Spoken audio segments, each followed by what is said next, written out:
Olá, pessoal! Estamos aqui hoje mais uma vez para refletirmos juntos a nossa liturgia do dia.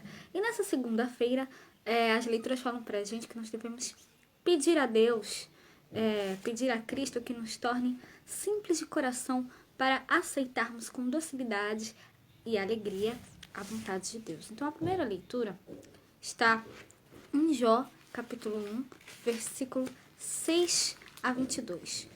Jó, capítulo 1, versículo 6 a 22.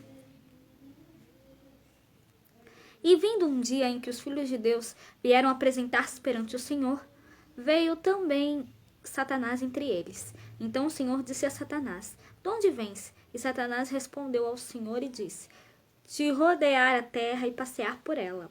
E disse o Senhor a Satanás: Observaste tu a meu servo Jó? Porque ninguém há na terra semelhante a ele, homem sincero e reto, temente a Deus e desviando-se do mal. Então respondeu Satanás ao Senhor e disse: Porventura teme Jó a Deus debalde? Porventura não cercaste tu de bens a ele e a sua casa e a tudo quanto tem?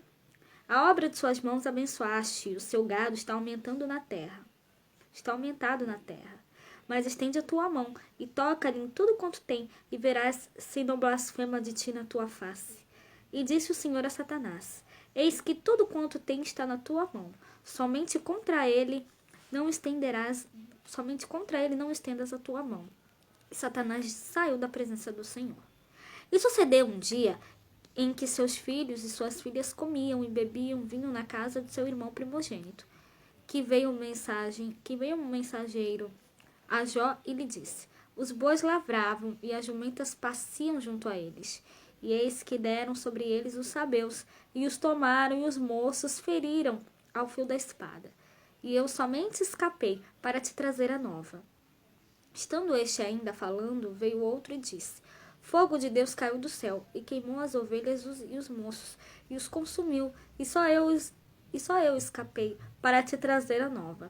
E estando ainda ele falando, veio outro e disse: Ordenando os caldeus 3 bandos deram sobre os camelos, e os tomaram, e aos moços feriram ao fio da espada, e só eu escapei para te trazer a nova.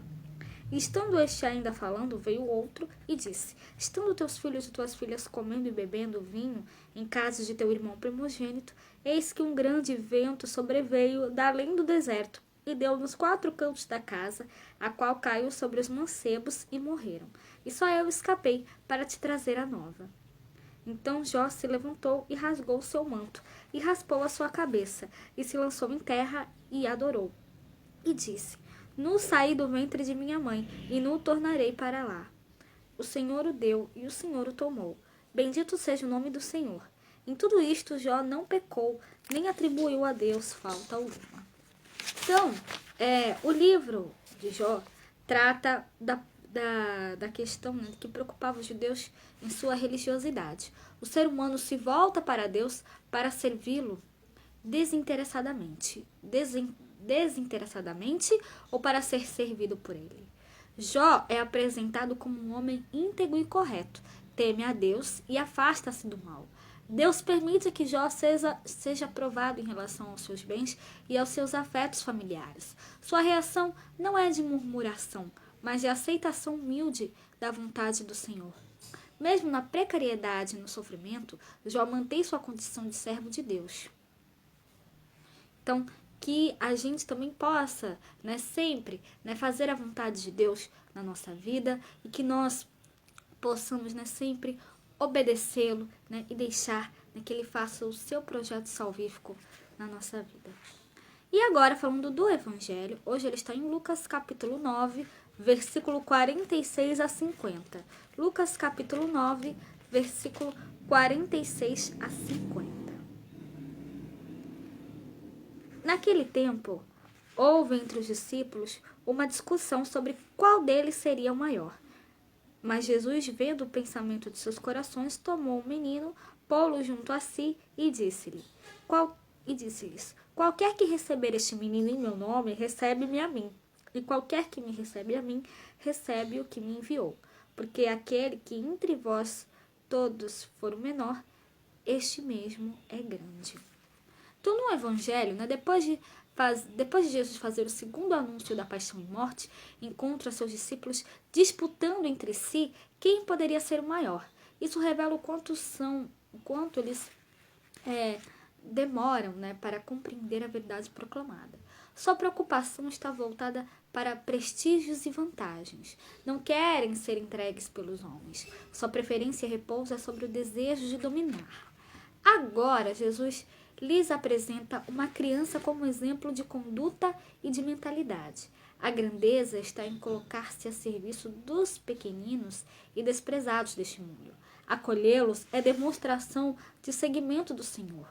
O verdadeiro discípulo entrega-se a serviço dos outros e à semelhança do Mestre, né? Querer dominar em lugar de servir não é se dispor à vivência do discípulo missionário do Senhor. Então, que nós possamos sempre, né, servir a Deus e servir também aos nossos irmãos, servir aqueles que precisam. Que nós realmente possamos, como eu sempre falo aqui, né, ter atitudes de caridade, de fraternidade para com todos. Então, era isso que eu tinha que falar para vocês hoje. Muito obrigada a todos por curtirem, por comentarem. Aqueles que só assistem mesmo, também agradeço. Espero que vocês tenham gostado dessa reflexão de hoje. Espero encontrá-los todos aqui terça-feira, se Deus quiser, para continuarmos refletindo cada vez mais as leituras da Sagrada Escritura. Então, muito obrigada a todos e até a próxima, se Deus quiser.